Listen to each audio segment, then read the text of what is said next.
When you see an object, you make so many assumptions about that object in seconds. What it does, how well it's going to do it, how heavy it is, how much you think it should cost.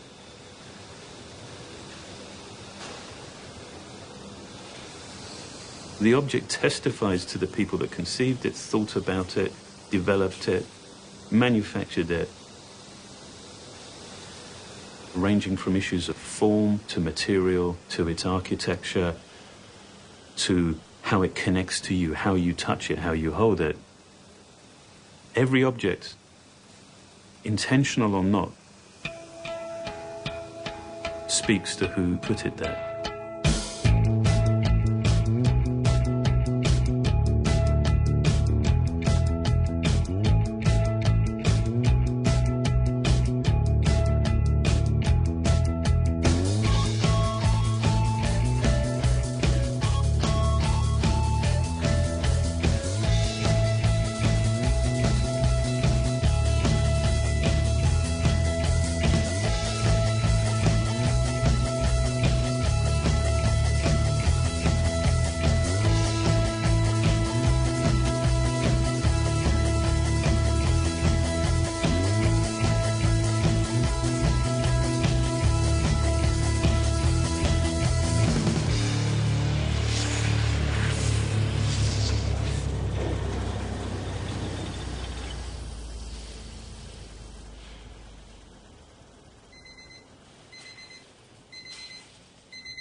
The goal of industrial design has always been mass production.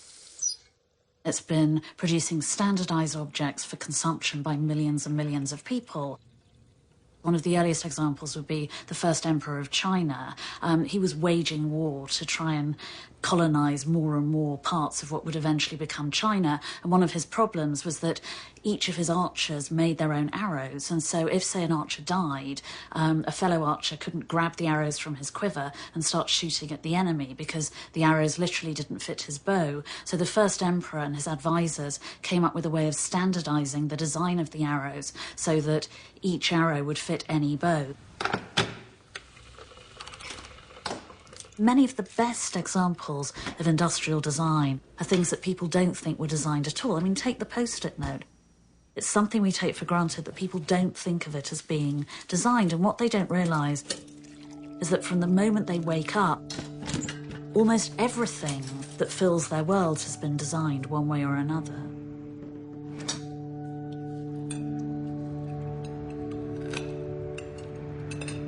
There is a story embedded in every object. Every decision was made at some point about something. This particular toothpick is like a Japanese toothpick, but obviously it's manufactured for sale in the US. But what's interesting about it is it's kind of the evolution of a type of object that happens over many, many years. But you'll notice that the end of it, the tip of it, is serrated so you could break it off. And this is like to signify that it was used. But it also creates a tiny rest for the toothpick. Obviously, that Japanese-style toothpick has a specific cultural context where that kind of functionality makes sense and that kind of ritual it makes sense. That may not be used that way at all in the United States.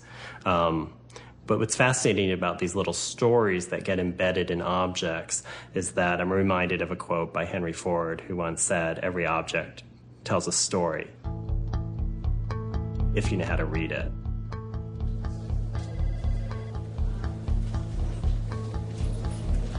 We work as consultants, which means we work with a lot of different companies in a lot of different fields.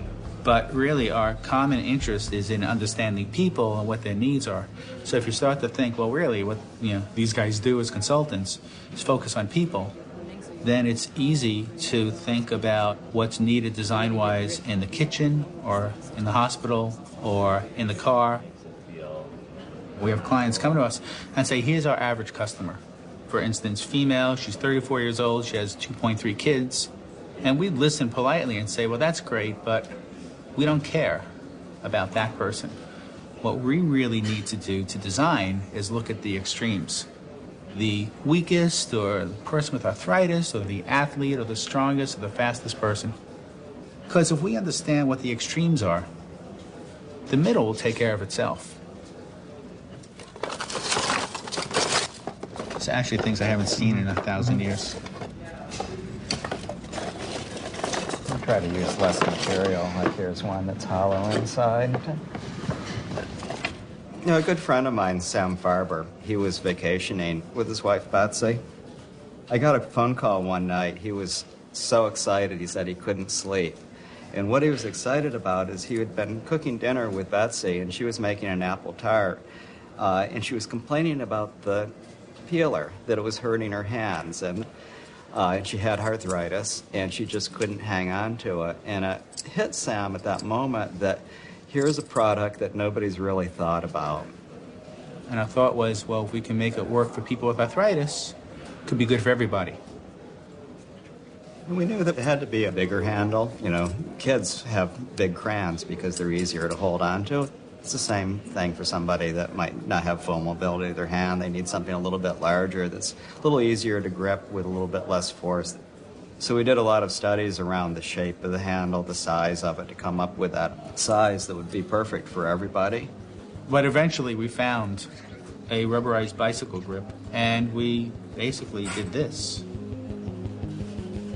So it really goes through many, many more iterations than you would think to do a handle that's relatively simple in the end. So I think one thing with a hand printer is you have this like constant friction happening, like when you're closing it. But if you hold on to it, because I feel like here's the spot that really hurts. Like this is the biggest pressure point for me. So it's like right in this area, on all 4 fingers, you have friction. So when we start out doing a project, looking at these different tools to understand really how we can design a better experience for someone ergonomically. So really what we did here was just to map it out when we did the exercise with the glove and understanding where the pressure points are. And when we sort of go into this process of developing these models of some of the ideas. One thing we realized with this model, if you compare with other head chairs, a lot of them just have a straight handle. So you can't, for example, you don't have any control over the weight. So if you're cutting far down, it means that you have to squeeze harder to hold the tool in place. Otherwise, it's going to slide out of your hands. So with really sort of sculpting this handle area, it sort of locks your hand around this form. So you have to squeeze less. So you have a really secure grip. We're really at the sort of final stages of our design here, where we put them into a place where we can control them much more closely to get them ready for manufacture. And that is known as CAD, or computer-aided design.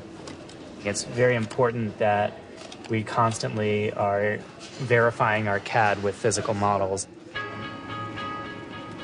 Once you get into that, we use a set of technologies that are called rapid prototyping. So we can really finely control the ergonomics of these parts.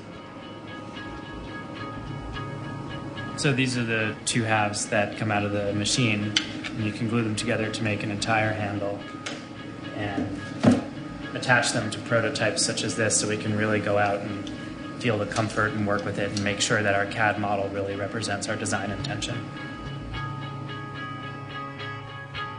The way we think of design is, let's put great design into everyday things and understand how to make these gadgets perform better.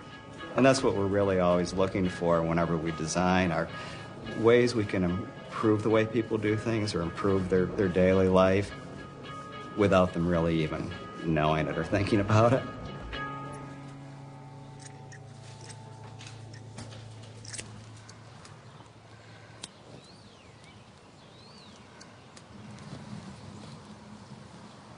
We have always to put away as new things that it.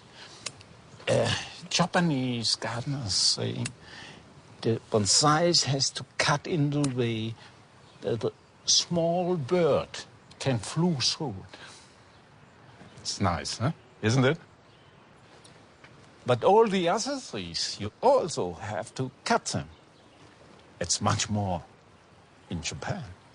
Yeah, they have to cut them. They have to, we would say, to design them. But what are we doing? We are doing a lot to design our world now. We even design the nature.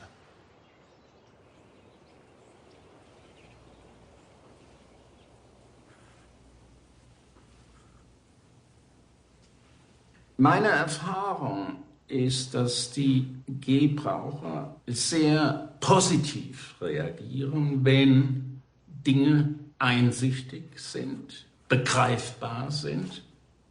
Das ist, was mich heute besonders stört, ist diese Beliebigkeit und die auch damit verbundene Gedankenlosigkeit, mit der vieles produziert und vermarktet wird. Nicht nur auf dem Gebrauchsgütersektor, sondern in der Architektur, in der Werbung. Überall haben wir zu viel Überflüssiges.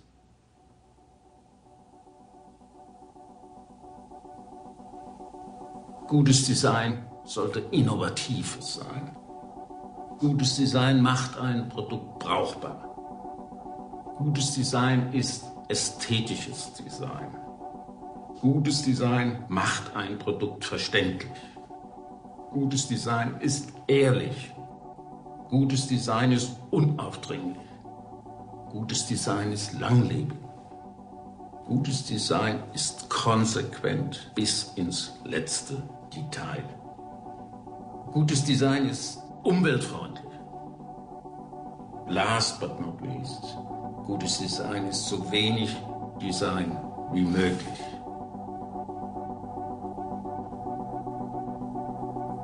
Wir Designer arbeiten nicht im luftleeren Raum. Wir brauchen die Unternehmerseite. Wir sind keine freien Künstler, wie das oft verwechselt wird. Haben Sie wieder nur wenige Firmen, die Design, wie ich es verstehe, wirklich ernst nehmen. Und das ist im Moment wieder eine amerikanische Firma. Das ist Apple.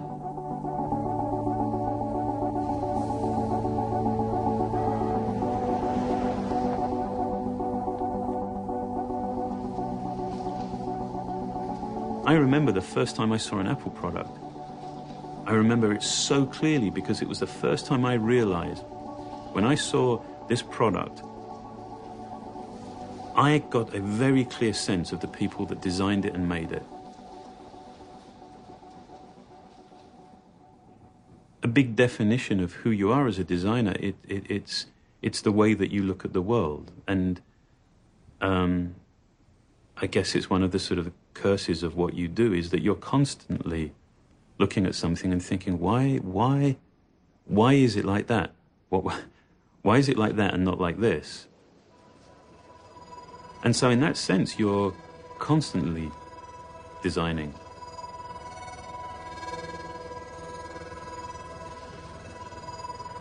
When we're designing a product, we have to look to different attributes of the product, and some of those attributes will be the materials that it's made from and the form that's connected to those materials.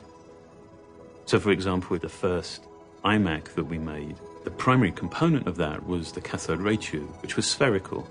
We would have an entirely different approach to designing something like that than the current iMac, which is a very thin, flat panel display. Other issues would be, just physically, how do you connect to the product? So, for example, something like the iPhone, everything defers to the display. A lot of what we seem to be doing in a product like that is actually getting design out the way. And I think when forms develop with that sort of reason, and they're not just arbitrary shapes, it feels almost inevitable. It feels almost undesigned. It feels almost like, well, of course it's that way. I mean, why wouldn't it be any other way?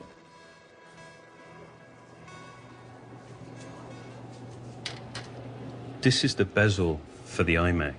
When we remove the aluminium for the display in the center here, we actually take that material and then we can make two keyboard frames from it.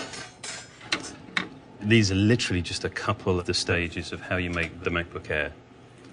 Rough cutting, this is for the keyboard well. And there is a remarkable efficiency and beauty to just how much a single part can do. And I think that's one of the things that we push ourselves on, is trying to figure out, well, can we do the job of those 6 parts with just one? This part actually starts off as this extrusion. And so this is an aluminium extrusion that goes through multiple operations, most of them CNC machined operations, to end up with this part. And so you can see, I mean, just a dramatic sort of transformation between this raw blank and the final part. But what we end up with is a part that's got all of the mounting features, so all of the bosses, this is just one part. But this one part is providing so much functionality. And this one part really does enable this product. So so much of the effort behind a product like the MacBook Air was experimenting with different processes. There's a completely non-obvious, but the way that you hold, to get from this part to this part, that there are an incredibly complex series of fixtures to hold this part in the different machine stages. And we end up spending a lot of time designing fixtures. The design of this, in many ways, wasn't the design of a physical thing. It was figuring out process. It's really important in a product to have a sense of the hierarchy of what's important and what's not important by removing those things that are all vying for your attention. An indicator has a value when it's indicating something. But if it's not indicating something, it shouldn't be there. It's one of those funny things. You spend so much more time to make it less conspicuous and less obvious. And if you think about it, so many of the products that we're surrounded by, they want you to be very aware of just how clever the solution was. When the indicator comes on, I wouldn't expect anybody to point to that as a feature, but at some level, I think you're aware of a calm and considered solution that therefore speaks about how you're going to use it, not the terrible struggles that we as designers and engineers had in trying to solve some of the problems. That's quite obsessive, isn't it?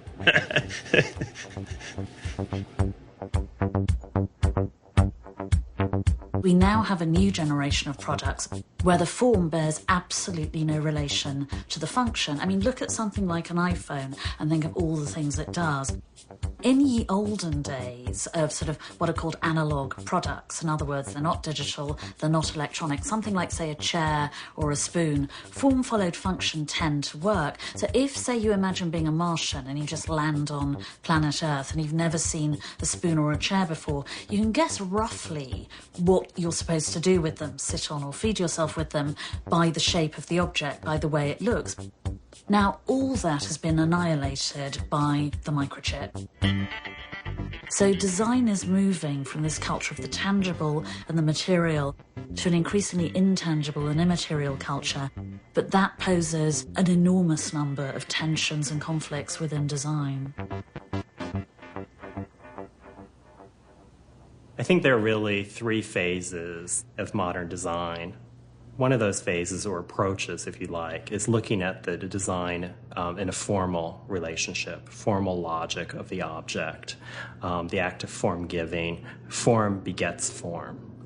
The second way to look at it is in terms of the symbolism and the content of what you're dealing with, the little rituals that make up making coffee, or using a fork and knife, or the cultural symbolism of a particular object. Those come back to inhabit and give form, help give guidance to the designer about how that form should be or how it should look. The third phase really is looking at design in a contextual sense, in a much bigger picture scenario. It's looking at the technological context for that object. It's looking at the human and object relationship. In the first phase, you might have something fairly new, like Karam Rashid's cone vacuum, which is for Dirt Devil, that the company sells as basically so beautiful that you can put it on display. In other words, you could leave it on your counter. It doesn't look like it's a piece of crap. Conversely, you could look at James Dyson and his vacuum cleaners. He approaches the design of the vacuum in a very functionalist manner. But if you look at the form of it, it's really expressing that. It's expressing the symbolism of function. There's color introduced into it, and he's not a frivolous person, so it's really there to articulate the various components of the vacuum. Or you could look at in a more recent manifestation, this kind of contextual approach would be something like the Roomba. There, the relationship to the vacuum is very different. First of all, there's no more human interaction relationship. The relationship is to the room it's cleaning. I think it's even more interesting that the company actually has kits that are available on the marketplace called through iCreate. And it's essentially the Roomba vacuum cleaner kit that's made for hacking. People are really wacky. I mean, they've created things like Bionic Hamster, which is attaching the kind of play wheel or dome that the hamster uses as the driving device for the Roomba. So it's kind of the ultimate revenge of the animal on the vacuum cleaner. How I think about it as a designer myself is that design is really the search for form. What form should this object take? And designers have asked that question, and they've used different processes.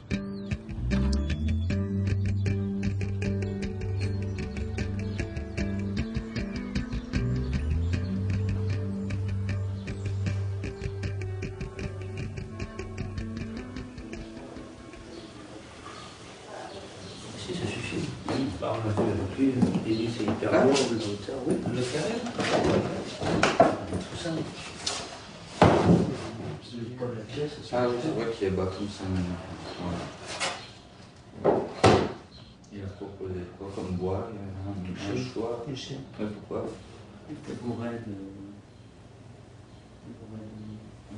Ça signifie que c'est, à mon avis, c'est très compliqué, parce que c'est compliqué, et c'est une grande force. Pardon? C'est plutôt à Didier de le savoir. C'est un sable, pas un sable. Quand toutes les choses vont très bien, les choses sont très simples, c'est exactement comme du ping-pong.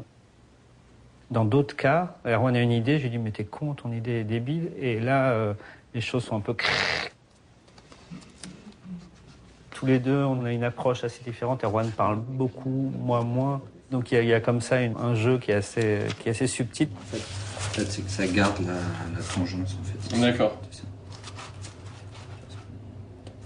Erwan a une manière assez frontale de discuter avec les ingénieurs. Bah, c'est pratique d'avoir les deux types de mousse en tout cas. Ouais, ça peut vite. Ouais. En général, Erwan peut avoir une manière assez brutale de considérer que son idée, son approche technique est juste et l'ingénieur aussi. Donc il peut y avoir comme ça des trucs. Et moi, je peux venir après en disant et hop, et réussir à faire passer quelque chose. Donc c'est assez...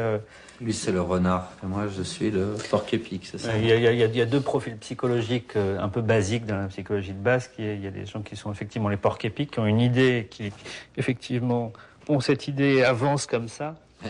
Et il y a le renard, the fox, qui effectivement a une idée précise, mais il sait qu'effectivement il faut... Donc en fait, c'est une force. C'est une force. Et Erwan est là, et moi Voilà.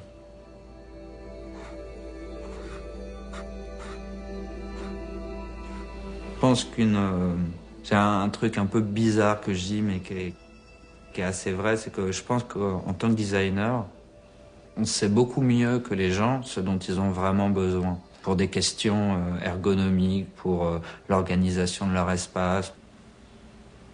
Une des vraies questions du design, c'est surtout de créer un environnement qui soit juste et dans lequel les gens se sentent bien. Et je pense qu'en fait, justement, parce que c'est particulier et parce qu'on fait une décision, on s'assume mieux soi-même, en fait.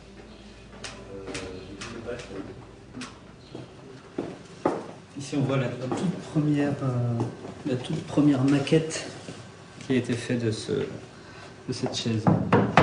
Donc pour aller très vite, c'était juste du métal. Et on travaille vraiment souvent comme ça aussi, qui est d'essayer de... En fait, souvent, un de nos gros travails, c'est de enlever au fur et à mesure. Enlever tout ce qui serait un peu perturbant, pas nécessaire, d'aller vers le maximum d'unité. Un peu comme de la musique, effectivement, trouver effectivement l'enchaînement ou la note qui fait que dong dong dong dong. Ça marche ici, c'est vraiment ding dong ding dong ding dong. C'est vraiment, il y a quelque chose comme ça. À mon avis, c'est très proche de la musique, effectivement, le fait de réussir à mettre en harmonie de très sensuel. Assez intéressant. Donc, on voulait faire une chaise robuste sur laquelle des Australiens un peu sous et ont beaucoup bu de bière puissent se jeter. Une espèce de quelque chose de vraiment une chaise extrêmement. Tu parlais de Mark Newson? Non, mais je pense qu'il est plus subtil que ça. Hey, what about the forks for the bike? Can you make a few inquiries about... I've sent an email yesterday trying to ask what's happened with basically all the components, not just the forks, with everything. Because I'd love to do the forks. I think the forks would be really cool.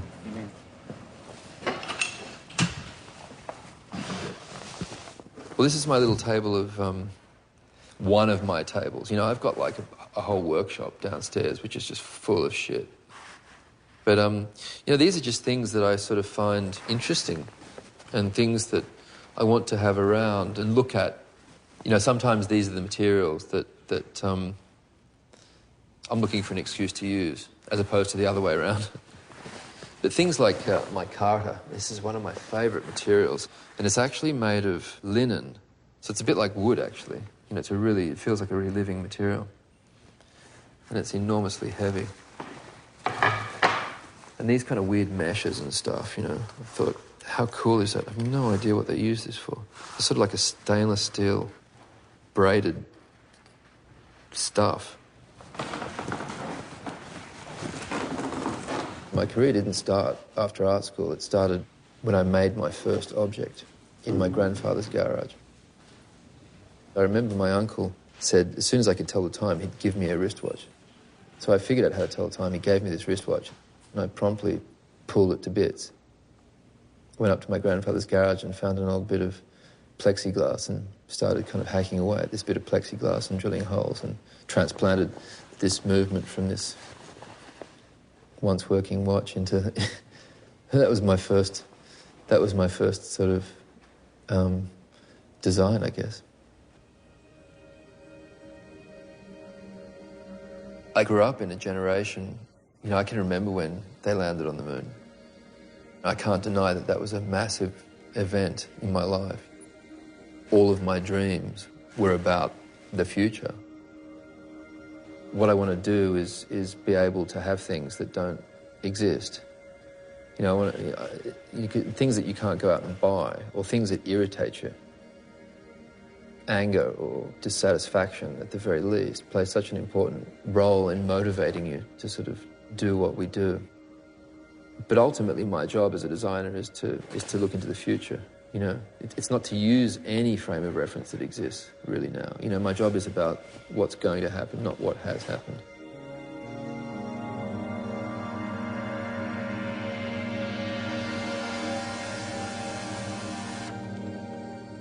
As a designer, my philosophy is fundamentally non-disposable, and somehow trying to offer products that you want to keep, and products that you feel, most importantly, will stand the test of time, that hopefully won't date as badly as other things. Because it's all about wanting to have new things, isn't it? I mean, you know, ultimately, you know, we could all still be using the mobile phone we had 3 years ago. But, you know, we've all had about 5 in the meantime.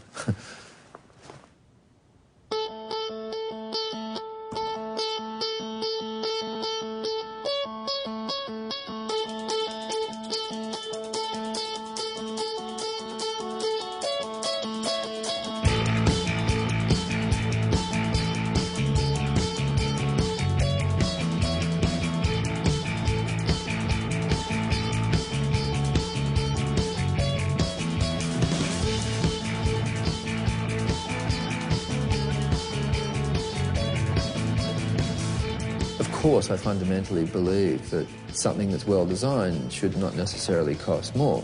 Arguably, it should cost less, you know. But the problem is design has become a way for a lot of companies to sort of add value because something's designed and therefore charge more money for it.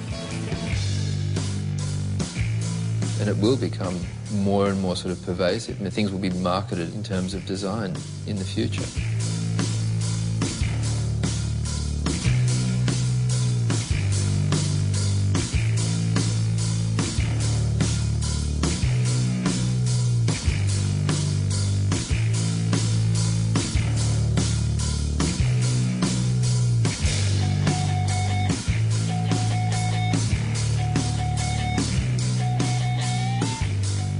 The idea of elitism and the idea of design are merged, and it's out of this kind of culture that the idea of democratization of design comes from.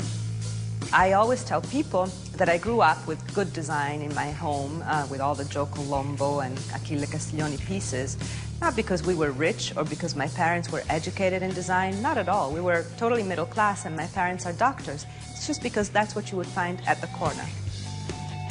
There's design that costs more and there's design that costs less. Some of it is good, some of it is bad. Democratization of design is an empty slogan. It really should not even exist.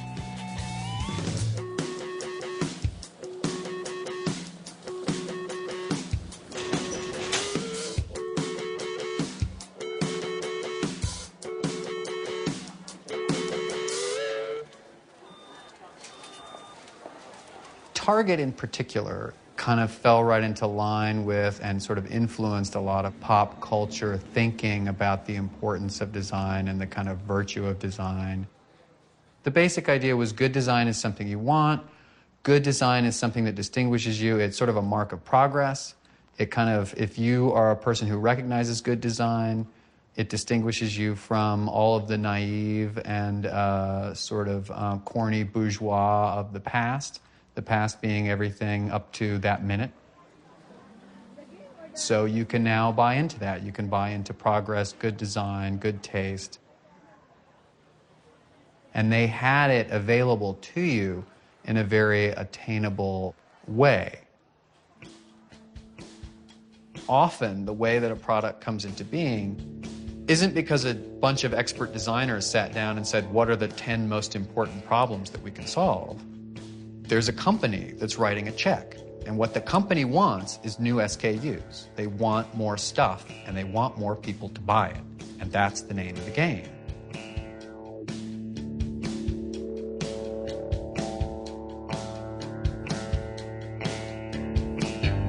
We tend to want new things. They can do something that has a different look, a fresher look, a newer look, a new now, next now kind of look. And the problem with spending a lot of time focusing on what's very now and very next is that it isn't very forever. And that means that it doesn't last because there's someone else coming along trying to design what's now and next after that. And part of their agenda, whether it's ever articulated or not, is to make whatever used to be now look like then, so that people will buy the new now.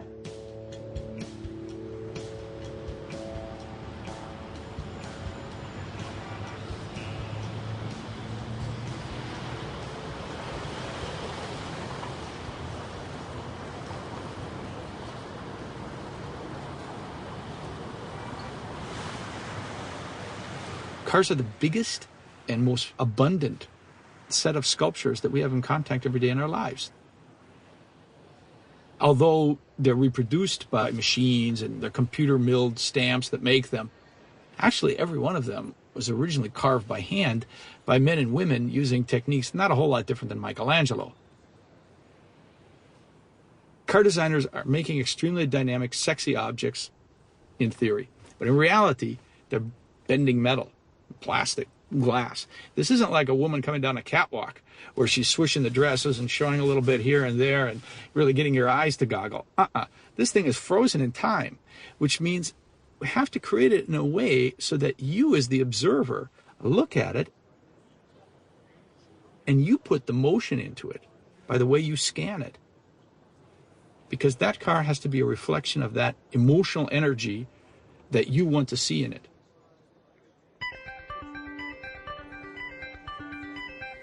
I believe very strongly in the emotional authenticity of the product. It should reflect what it is. So if the car is a performance object, you should have that feel. It is quite bothersome to me when I see humanistic elements of a car being strangely handled. For instance, cars have a face.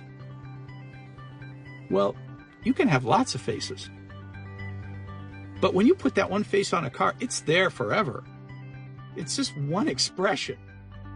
And because cars have evolved to having two elements, big taillights, a license plate, the backs of cars have also evolved a face. Also very interesting. And some of those are awfully challenging. How do we solve problems of lightness? How do we solve problems of efficiency? I think these are things that are going to be difficult, but we can solve those. But the real challenges of car design, I think, are going to be addressing the future generations' perceptions of what they want cars to be in their lives. Do they want them to fade into the background and just be there when they need one? Or do they want them to stand up and be a representative of them, like basically like we grew up with it? They're kind of like avatars. You know, I show myself to the outside world through this car.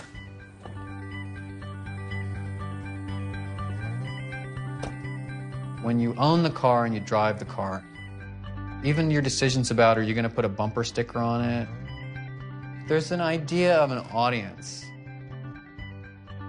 I feel pretty strongly that this is true not just for cars, but for almost everything we buy, that our real audience, quote unquote, is really ourselves. And the person that you're really speaking to when you're speaking about why me and this car, why is this the right car for me, you're making a statement to yourself about yourself.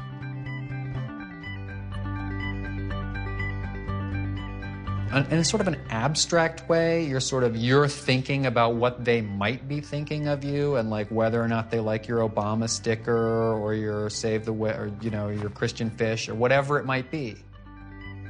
But the crucial thing is the self, is your own audience, your own story of like, I'm not that guy, I am that guy or that woman. Because the truth is, no one cares on the highway.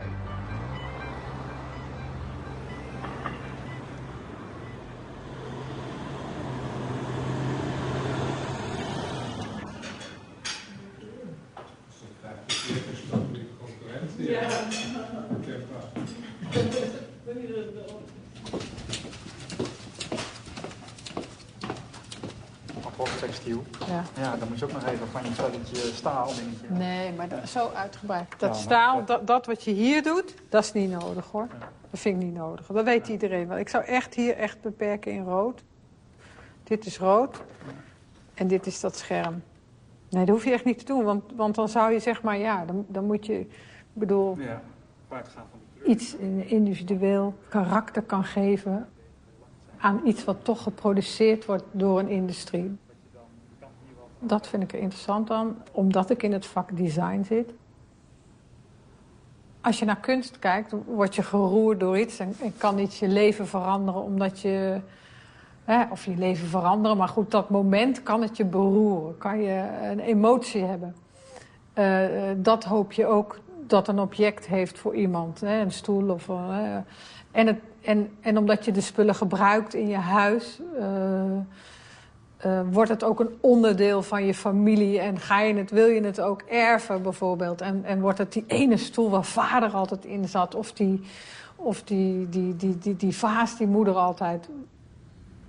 Dat soort verhalen krijg je wel over objecten. Dat is er ook leuk aan. Herinneringen in mensen hun hoofd, waarmee je betekenislagen kan geven aan het materiaal. Dus ik gebruik of een ambacht wat iedereen al kent, of iets uit een bepaalde cultuur.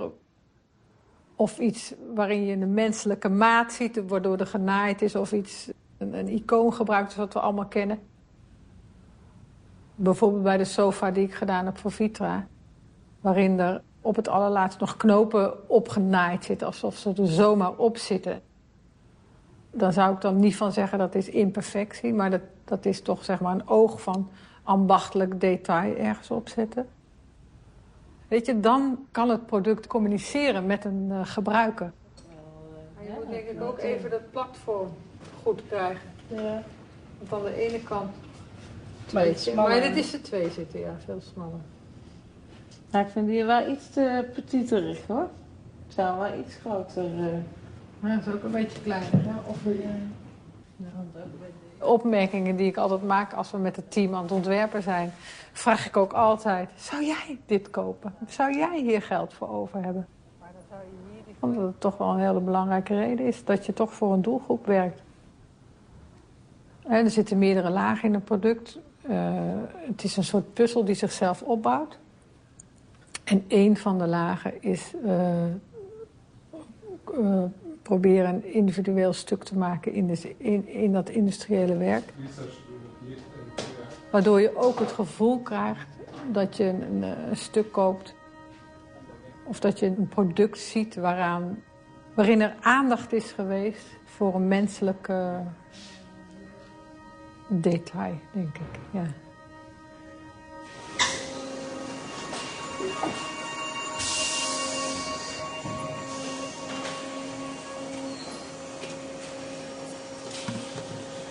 Design is about mass production.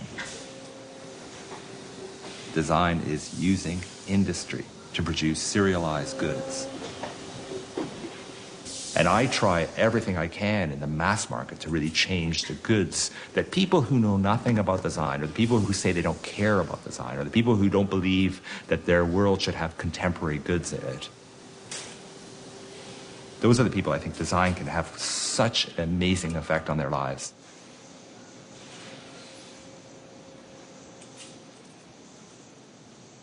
You know, when I was a teenager, I had this white from Claritone. I think it was a Canadian company at the time. It was a white kind of bubble stereo with these 2 bubbled white speakers. And it was probably very inexpensive. It was a real, democratic product. And it was a turntable and the whole thing built in.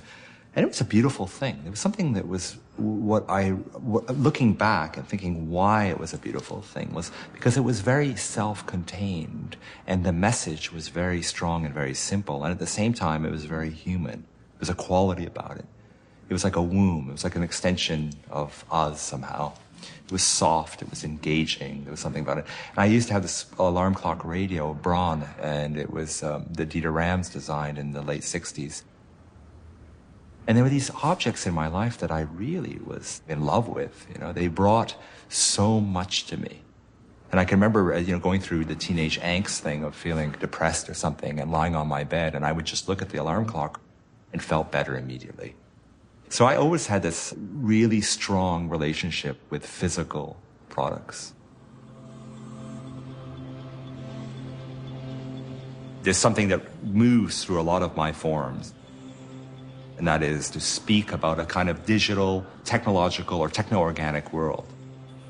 That somehow if I do things that are very, very organic, but I'm using new technologies, I feel like I'm doing something in a way that's a physical interpretation of the digital age.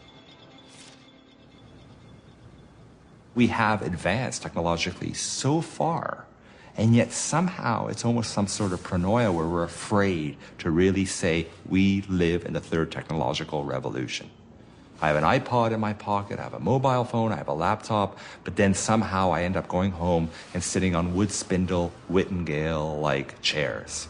So in a way you could argue that we're building all these kind of really kitsch stage sets that have absolutely nothing to do with the age in which we live in. Strange. I find it extremely perverse in a way. I mean, it'd be like, imagine right now, I'm sitting here on my laptop, and then I gotta go out, what am I gonna do, get my horse and carriage? No, of course not.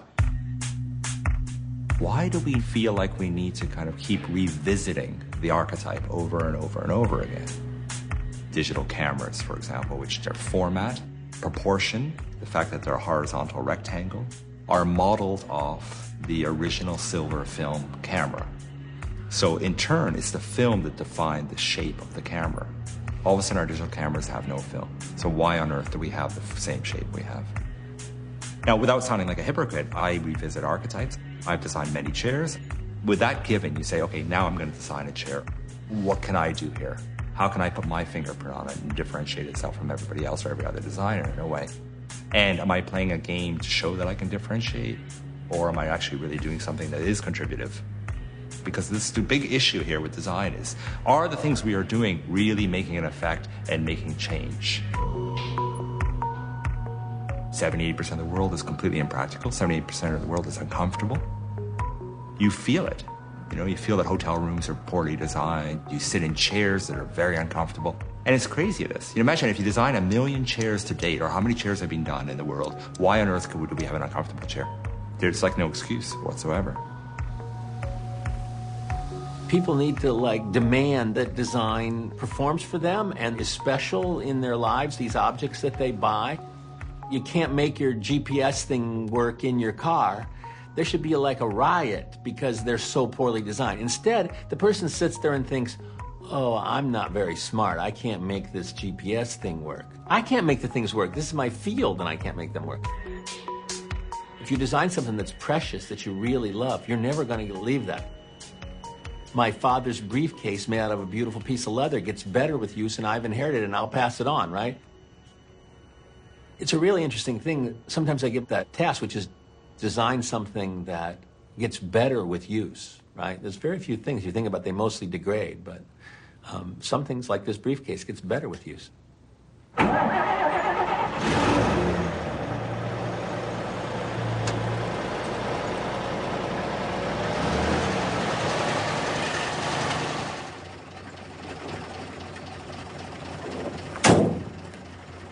Now, that's a pretty sweet tick over, don't you think?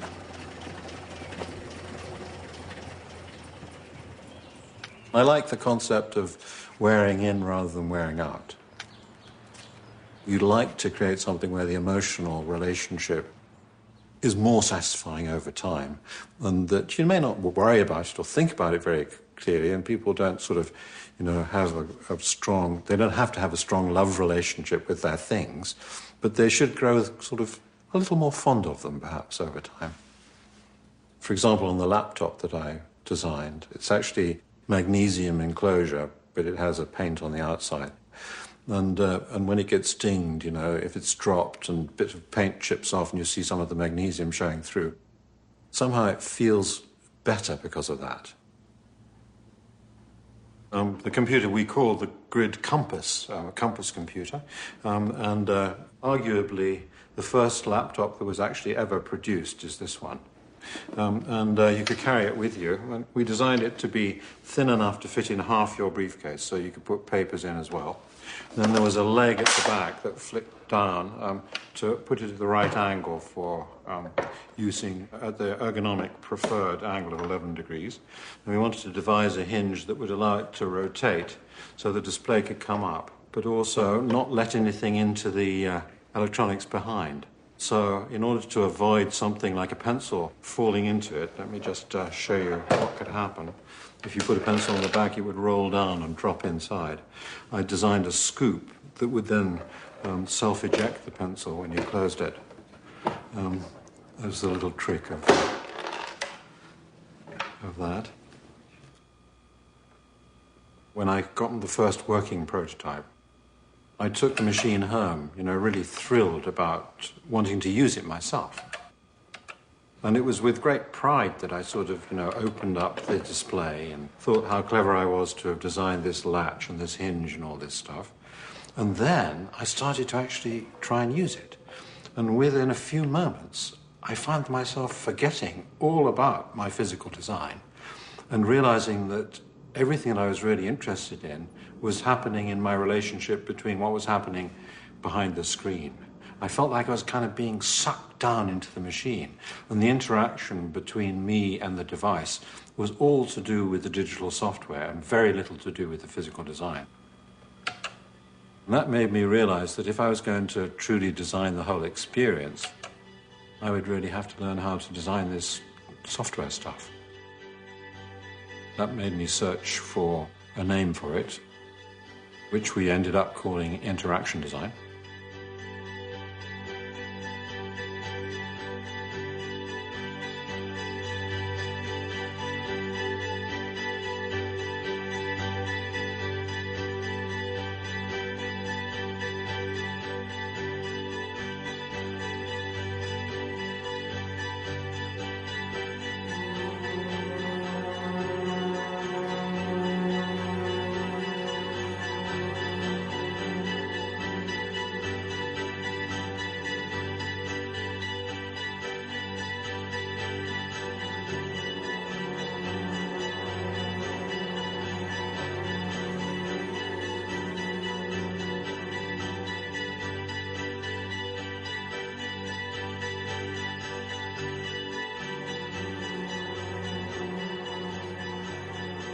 そのインタラクションデザインっていうのはそのソフトウェアとか画面とかところに使われるような、まあ、ことが多くなったと思うんだけど、僕は考えるにそのハードウェア、つまり接触できるもの、塊みたいなものものデザインも結局はインタラクションデザインだと思ってるんですよね。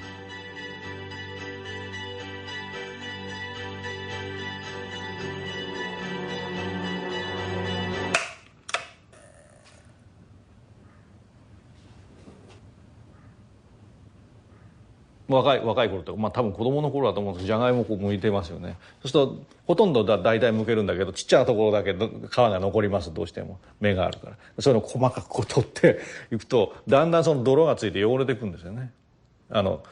きれいに剥いたくせにそこに泥がついて汚れると。それを水の中に入れた瞬間につるんときれいになるんですよね。でその時に全部その今まで曲面だったものがこう鈍角の面で構成されるようになるわけですよ。そのナイフの後の。だからその時にもうメモリーされた、それが自分のストーリーに入ってるんですよ。である時携帯電話っていうものが来た時に、なんかこうポケットの中に手を入れていじってたりするっていうことで、むしろこうエアロダイナミクスなフォームの流線形流面形ではない面で構成したようなものを作った方が、その指でこう触ってしまうようなその関係性がよりたくさん出て、テクスチャーもそうなんだけど、そういうふうになんかしてしまうのよね、人間で。してしまってるっていうのは別にまたそれ手いたずらしてるよみたいに言われなければ誰も気がつかない、自分すらも気がつかないんだけど、そうなってしまうってとこはあるでしょ。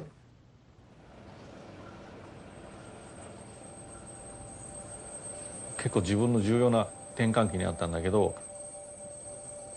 客観写生っていう言葉を高浜虚子っていう、俳句のマスターがいるんですけど、その心情が湧きすぎてる意図が見えた時に、もう勘弁してくれという感じになると。でも日本の美意識ってそうじゃなくて、ただ単純にそこにある現象をさらっと読むことによって、なおさらその人が何を言いたかったかってことを相手が引き込まれて想像しようとすることによって、なんか見えない暗黙のつながりみたいなものがあると。そこに日本的美の最も重要なポイントがあるんじゃないかと思ったわ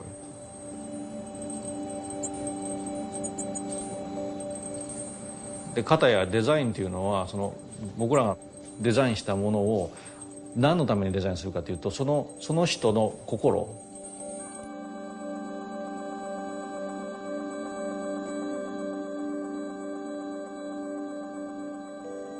マインドにこう何か刺激をピリピリっと刺激を与えるようなものを作るっていうことがデザインというふうに今まで思われたと。でも実際の生活を見てみるときに、僕がペンで何か書いてもこのペンのことなんか誰も考えてやしないと。むしろ考えていないときに自然に握れたり、自分は見つけられるように急になってしまったと。そのなんか厳然とそこにある世界の中のもう一つの世界みたいなもの、ウィザーソードを途切らせずにそこにデザインを差し込むっていうかな、行為に相続するデザインっていうのはデザインディソルビングビヘイビア。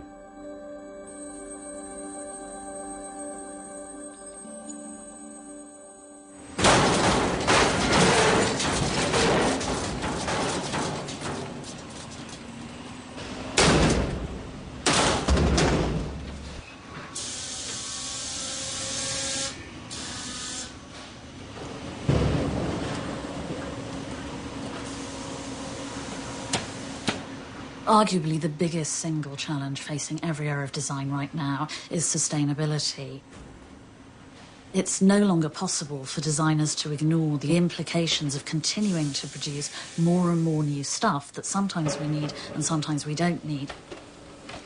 Designers spend most of their time designing products and services for the 10% of the world's population that already own too much, when 90% don't have even basic products and services to sort of lead a subsistent life.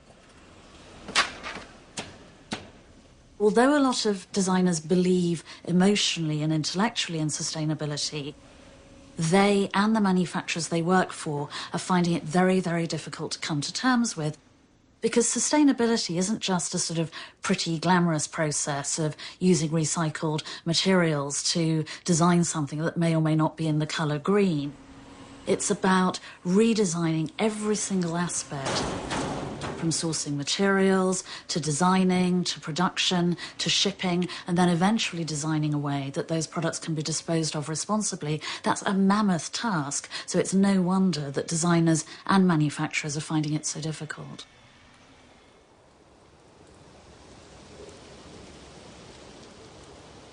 If one's really honest with oneself, most of what you design ends up in a landfill somewhere. And I'm pretty sure most of the products that I have designed in my career, most instances of that, of the millions of things that are being produced, are probably in landfills today. That isn't something that I was conscious of when I started working as a designer. It didn't even really occur to me, because it didn't really occur to us as a society, I think. Now, to be a designer, you have to take that into consideration, because we have to think about these complex systems in which our products exist. If the shelf life of a high-tech object is less than 11 months, it should be all 100% disposable. You know, I think my laptop in a way should be made of cardboard, or my mobile phone could be a piece of cardboard, or it could be just made out of, I don't know, something like sugar cane or some bioplastic, etc. Why on earth does anything have to be built to be permanent? If I think of my admiration for Eames, it was an admiration for his ability to identify the qualities of new materials which could be used to create new objects. But nobody worried about whether fiberglass was going to cause disease or going to be difficult to dispose of. I mean, life was a little bit simpler for him in that regard. He could just think about using the materials for their best design attributes. But now we have to face this idea that what we do is not just the way we create some individual design. It's what happens afterwards. When we've finished our design, people have used it. So this sort of cradle-to-cradle concept.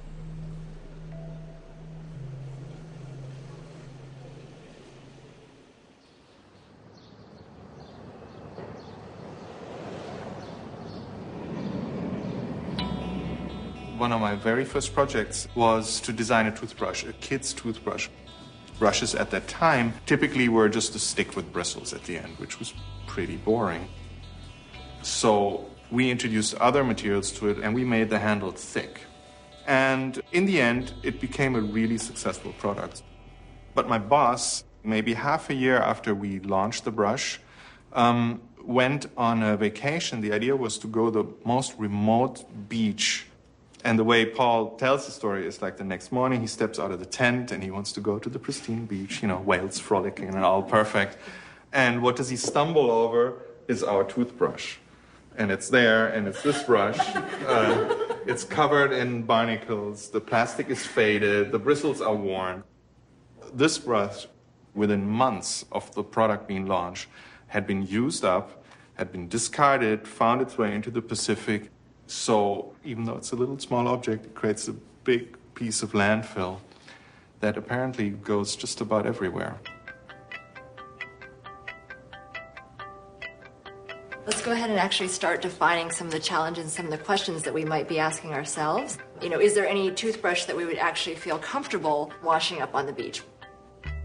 So much of a toothbrush does not need to be disposed of, right? It's really like you put the bristles in your mouth, the rest of it, it's all like cleanable materials. Why are we tossing out all this stuff every time? There could be the greatest handle in the world, because if you only use one handle in your lifetime, you could make it out of sterling silver. Right. It could be this heirloom thing, right, yeah, and then you just replace the heads, and the heads could be... I think also the solution of the toothbrush assumes that only approach to oral care, or one of the main approaches to oral care, is through the toothbrush. What if we didn't need toothbrushes? What could it be? Yeah. So then if you go up and down, it's like... When I first started the company, the role of industrial designer was primarily about the kind of aesthetics or the kind of cleverness around function, but it was always as a minor piece of, the company was in charge of the major piece of doing everything, and we were kind of hired guns to complete some aspect. The question is actually not what's the new toothbrush, but what is the future of oral care? Fortune cookie with floss inside. That's right. As we grew, it became clear that companies were happy for us to do more and more of the actual design of the overall product. I don't know, I'm just really enamored with the idea of like doing teeth cleaning at NASCAR. I kind of think of it as they kind of do analytical thinking. We do this kind of innovative or design thinking where we're more focused on kind of user-centered ideas, you know, stuff that'll resonate with the people who are going to actually use the product. If you have one indicator, we kind of come in from the point of view of what do people value? What are their needs? And it just results in different products. You get the bale and you get these things and you break them apart, something like a wishbone or something, I don't know. It's kind of like I think that's the big design challenge here is like there's a lot of things that we care about and cleaning our teeth is probably not high on that list. Right. Yeah, I think the wishbone is nice, but I take the real shape of a wishbone. Design thinking is a way to systematically be innovative. We do these things, you know how some people make lists. Designers make what I call mind maps, where they keep going further and further. You get, something leads to something else, which leads to them. And as you're branching out, you're getting to new ground where your mind has never taken you before. And that's where kind of interesting design stuff happens in my mind. When I came into design, designers would be at the drawing boards, and they'd work at the drawing board. They would maybe have some magazines and some things to look at and to inspire them. And one of the things I did when I came was drag people out of the studio into the environment and put designers into the position of looking at people and going through the steps that other people were going through as a source of inspiration.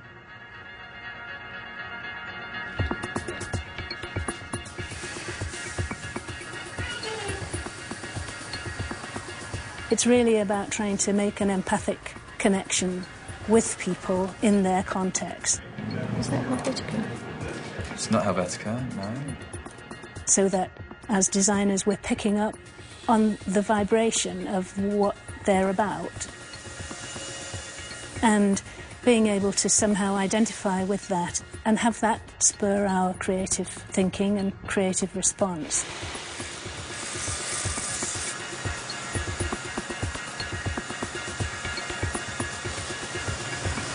Technology and things you keep, things you love, things that get better with time. Cool. I think today I see my role as a designer to help define what we should be creating for people. And the output is not necessarily obviously a design. It's not obviously a product. Recently, we designed a new banking service for one of the big banks here in America, Bank of America. And there are 2.5 million people using that savings account today. So not just giving form to the thing that has been created. I think that what designers will do in the future is to become the reference point for policymakers, for anybody who wants to create a link between something that is highfalutin and hard to translate and reality and people. And I almost envision them as becoming the intellectuals of the future. I always find it really funny, you know, the French, whenever they have to talk about the price of gas or the cheese war with Italy, they go to a philosopher, right? You know, it's kind of hilarious, but it's funny. You know, philosophers are the culture generators in France. I want designers to be the culture generators pretty much all over the world. And some of them really can. And no matter what, they should become really fundamental bricks in any kind of policy-making effort, you know, and more that's happening.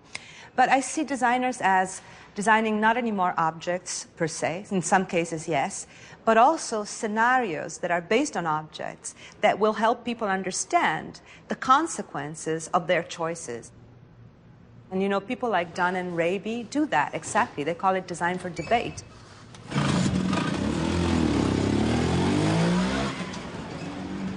We use design as a medium to try and explore ideas, find out things, question. We've got cinema, fine art, literature, craft. Every other medium seems to have a part that's dedicated to just reflecting on important issues, yet design, the thing that's responsible for so much of the built environment around us, doesn't do that. And I think that's one of the things that attracts us. So even though our design ideas are never really put into mass production, we always try to suggest that they could be mass produced or they could be on the scale of hundreds of thousands, because that's part of what we're interested in, really. We love the idea that with a product or shopping, we love showrooms. Because what is a showroom? You go in there and, you know, around IKEA and you imagine this, because in your home or something, you project yourself into this other space, but you could actually buy that and have it at home. It's true, when you walk into a gallery, you don't imagine the sculpture at home and how it's going to impact on your life, but you walk into a shop, whether it's electronics or furniture or a car showroom, and you do imagine yourself experiencing this thing and enjoying it. So when we do conceptual products, we're hoping that people will imagine how that will impact on the way they live their lives. We were part of an exhibition, and Fiona and I decided to focus on robots. There are 4 of them altogether. One of them, for example, might become the interface for important data you keep online or on remote servers. So it's a strange wooden-shaped object that you pick up, and it has 2 holes in the top, and you stare at its eyes for about 5 minutes. And when it's checked it's you, it releases the information. So it's not just a quick glance at a retinal scanner, but a meaningful stare into this machine's eyes. And also you feel better. You feel like, yes, it gets me. And then you access it. Yeah, there's no chance it mistook me. And another thing we became interested in was, as devices become more clever or more smarter, one of our roles as designers might be to handicap the technology and make it dependent upon us in some way, or needy. So we thought it might be interesting to design one that has to call the owner over to it whenever it wants to move. We really wanted to look at the kind of materiality of what a robot might be. And so one of the key things we wanted was, when someone saw the robots, we wanted them to go, well, that's not a robot, as if, that's not even within the robot language. But the minute they ask that question, then they're immediately thinking, well, what is a robot? What a robot should be, what kind of identity it might have. People, especially students, often kind of say, but at the end of lectures, but you just design things that get shown in museums and galleries. Shouldn't you be trying to mass produce? And because we're more interested in designing to deal with ideas, actually putting things into a museum like MoMA reaches, hundreds of thousands of people, more than, I think, if we made a few arty and expensive prototypes. So I think it depends. I think we're interested maybe in mass communication more than mass production.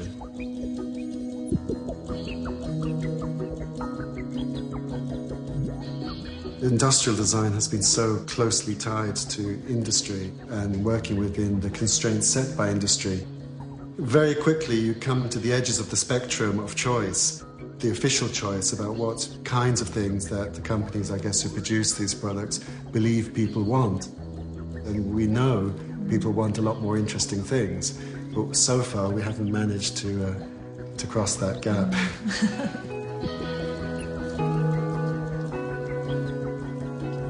People are creative by nature and always not quite satisfied with the design of something that they bought, they adapted.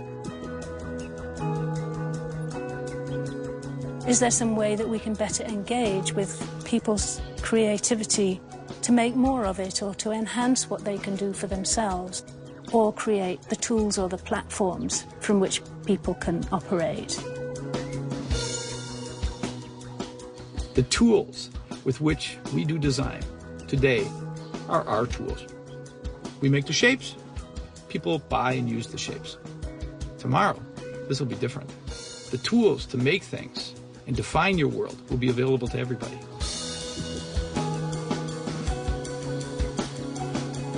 Because of the connected world, the idea of sort of designing something for a different community in a different part of the world is now becoming very much more prevalent. Before, there was a sense that Africa was so far away you couldn't do anything about it. But now there seems to be a sense that because of the connected world, we can make a big difference to that. As designers, I think we're so far removed from the actual object. You know, you can design virtually, prototypes can be made remotely, the actual product's often manufactured in another continent. That's why I think a lot of the products that we're surrounded by, a lot of our manufactured environment seems too easy and too superficial. Was den Wert und vor allen Dingen die Legitimation des Design angeht, wird es in Zukunft vermehrt daran zu messen sein, was es denn zu leisten vermag, um uns das Überleben, und das ist nicht, glaube ich, übertrieben, das Überleben auf diesem Planeten möglich macht.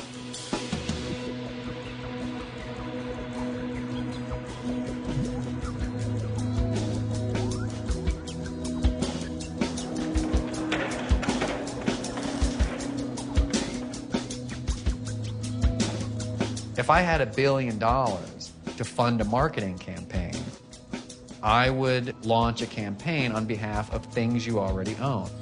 Why not enjoy them today?